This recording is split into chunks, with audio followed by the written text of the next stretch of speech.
বন্ধুরা, ভারতের ক্রমবর্ধমান আক্রমণে নাস্তানাবুদ হয়ে গেছে পাকিস্তান। বর্তমানে পাকিস্তান সব রকম চেষ্টা করে ব্যর্থ। পাকিস্তানকে ভারত এমন পেলা পেলে দিয়েছে যে পেলা খেয়ে পাকিস্তান চারিদিক থেকে তামা।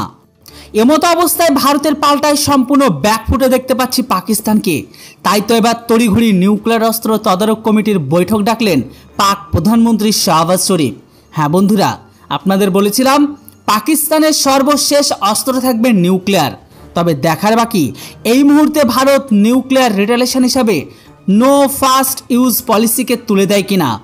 কেননা পেহেলগাঁও কাণ্ডের পরে ভারত লাগাতার হামলা চালিয়ে যাচ্ছে নির্লজ্জ পাকিস্তানের ঘরের ভেতরে। পাল্টা যোগ্য জবাব দিচ্ছে ভারত ও পাকিস্তানকে।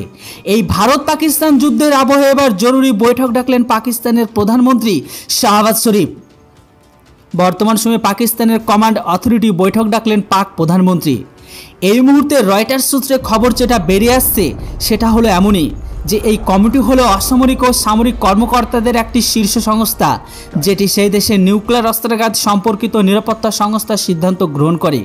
ন্যাশনাল কমান্ড অথরিটি পাকিস্তানের সর্বোচ্চ নিরাপত্তা সিদ্ধান্ত গ্রহণকারী সংস্থা। এতে আছেন সিনিয়র সামরিক নেতারা। দেশের নিউক্লিয়ার অস্ত্র নীতি এমনকি কৌশলগত পরিকল্পনা সহ গুরুত্বপূর্ণ জাতীয় নিরাপত্তা বিষয়গুলি তত্ত্বাবধান করে এই বিভাগ। পাকিস্তানি সূত্রের খবর অনুসারে পাকিস্তানের সেনা জনসংযোগ বিভাগ আইএসপিআর সূত্রের খবর অনুসারে বৈঠকে যোগ দিচ্ছেন সে দেশের জল, স্থল, আকাশ বাহিনীর 3 প্রধান। এছাড়া থাকছেন সে দেশের বড় বড় মাথারা। বোঝাই যাচ্ছে ভারতের ক্রমাগত পাল্টার মুখে ধীরে ধীরে ভেঙে পড়েছে পাকিস্তানের আত্মবিশ্বাস সম্পূর্ণভাবে। সেই জন্য অবশেষে তাদের শেষ অস্ত্র তারা ব্যবহার করার সিদ্ধান্ত নেওয়ার জন্য তারা মিটিং করছে।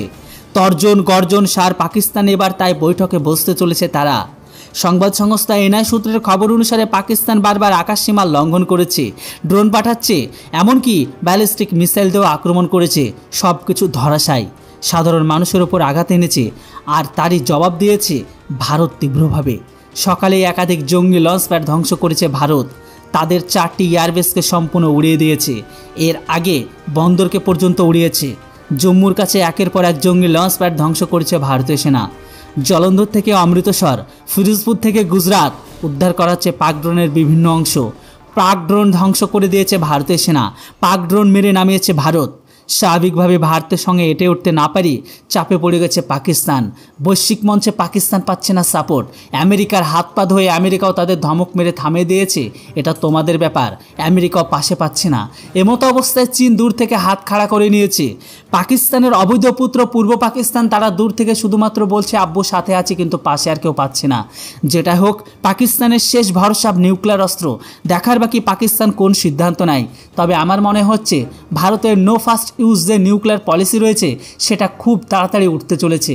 আপনাদের কি মনে হয় বন্ধুরা, পাকিস্তান ব্যবহার করার আগে কি আমাদের উচিত নয় পাকিস্তানের ওপর নিউক্লিয়ার দিয়ে আক্রমণ করা? আমার তো মনে হয় সময় আছে সাফ করে দেওয়া পাকিস্তানকে। কেননা ইসলাম আর টেরোরিস্ট একই মুদ্রা, রিপিট আর রিপিট। এরা থাকাও দেশের জন্য জঞ্জাল, না থাকলে তো আরও ভালো। আপনাদের মতামত অবশ্যই কমেন্ট বক্সে লিখে জানান। ভারত পাকিস্তান যুদ্ধের লেটেস্ট আপডেট পাওয়ার জন্য অবশ্যই চ্যানেলটিকে সাবস্ক্রাইব করুন। Thanks for watching. Jai Hind, Vande Mataram.